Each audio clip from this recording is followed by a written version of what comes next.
BFM Business. Paris est à vous, Aurélie Blonde. Et bien Paris est à vous, le business, les tendances, tout ce qui agite Paris et la région Île-de-France. Aujourd'hui, on parle stratégie digitale, c'est Made in Paris. Paris est à vous, Made in Paris. Bonjour Vincent Ducret.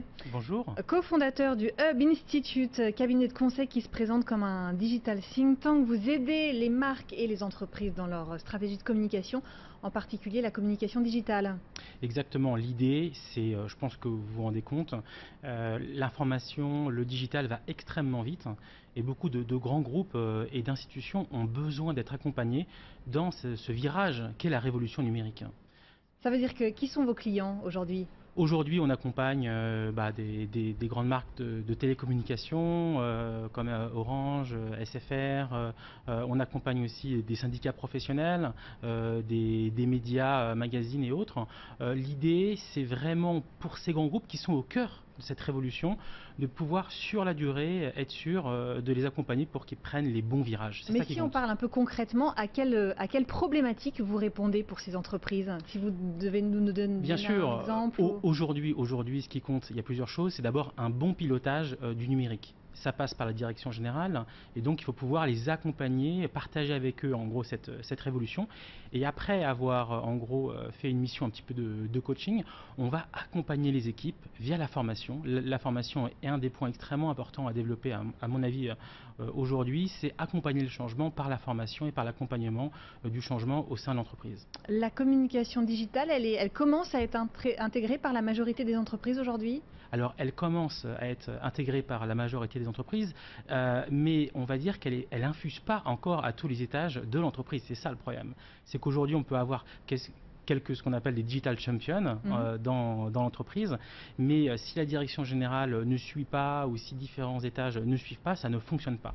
Donc ce qui compte, c'est un peu ce qu'on propose, c'est-à-dire une démarche intégrée d'accompagnement pour être sûr que l'ensemble de l'entreprise rentre vraiment dans un mouvement qui aille vers le numérique. Ça veut dire par exemple pour une grande entreprise se doter d'une direction digitale, est-ce que c'est des choses qui se mettent en place ? Exactement, l'idée c'est d'avoir effectivement, si c'est intéressant, une direction digitale qui soit vraiment dotée des bons outils, parce que c'est très important, qui soit dotée aussi d'une bonne stratégie, ce qu'on appelle une roadmap, et puis aussi qui soit formée. Et donc avec ces trois ingrédients, on arrive normalement à des résultats assez rapides, mais il faut bien comprendre que tout ça rentre dans une logique de durée, avec, il faut aussi le dire, une logique de veille qui doit être permanente, parce que sans veille et sans remise en cause, on va dire qu'une mission de 6 mois n'a pas d'intérêt. Il faut pouvoir vraiment accompagner les gens sur la durée. Vincent Ducret, vous organisez la communication et les médias autour de cette notion de hub. Comment peut-on la définir ? Écoutez, le hub est effectivement une notion que j'ai décrite dans mon premier ouvrage, Le guide de l'influence, aux éditions Erol, il y a déjà 2 ans et demi maintenant. Et l'idée, c'est qu'en fait, chaque entreprise a autour d'elle un hub d'influenceurs, qui soit online ou offline, et l'entreprise se doit d'identifier ces influenceurs sur tous ces touchpoints, et après définir une stratégie. C'est un peu ce qu'on propose, c'est une mission qu'on a appelée de hub management. Alors ces influenceurs, ça passe aussi bien sûr par aujourd'hui les réseaux sociaux. Twitter, c'est vraiment un outil clé de l'influence aujourd'hui. Twitter aujourd'hui effectivement est devenu extrêmement important, extrêmement influent. On le voit, tout ce qui est chaud est directement sur Twitter. Et ça c'est extrêmement important à expliquer aux entreprises en termes de communication d'entreprise, communication corporate. C'est qu'il y a des raccourcis qui sont pris qui font qu'il faut être extrêmement réactif et à l'écoute de ce qui se dit, de ce que les consommateurs disent, de ce que les employés éventuellement disent, de ce que les dirigeants disent sur Twitter. C'est aujourd'hui la nouvelle place du village où l'ensemble des informations extrêmement influentes et chaudes s'échangent et il faut qu'ils puissent maîtriser l'outil pour après pouvoir influer. Voilà, parce que le problème c'est qu'il faut pouvoir s'en servir, être capable. Il y a aussi, j'imagine, dans les gens que vous rencontrez, des thématiques générationnelles qui entrent en compte. Oui, c'est très intéressant, c'est-à-dire que par l'usage des nouveaux terminaux mobiles, tablettes, smartphones et autres, on a une sorte de logique un peu transgénérationnelle qui s'opère, où les gens échangent entre eux alors qu'ils font partie de différentes générations. Donc c'est plutôt encourageant, mais il est vrai, il faut le dire, il reste encore un certain fossé dans l'entreprise entre des générations de cadres qui ne sont pas nés à l'heure du numérique et puis les digital natives, qui sont au cœur de cette révolution, mais qui ne maîtrisent pas forcément les fonctionnements des médias traditionnels. Le guide que vous évoquiez, le guide de l'influence, c'était donc un ouvrage sur les nouveaux enjeux de cette communication. Ça s'adressait à qui? Ça s'adressait en gros à la fois... C'est une méthode en fait. Oui, c'est une démarche, c'est une méthode, effectivement, qu'aujourd'hui un certain nombre de groupes, d'agences de communication, de grands groupes industriels ou autres utilisent, des syndicats professionnels, voilà, les startups aussi l'utilisent pas mal.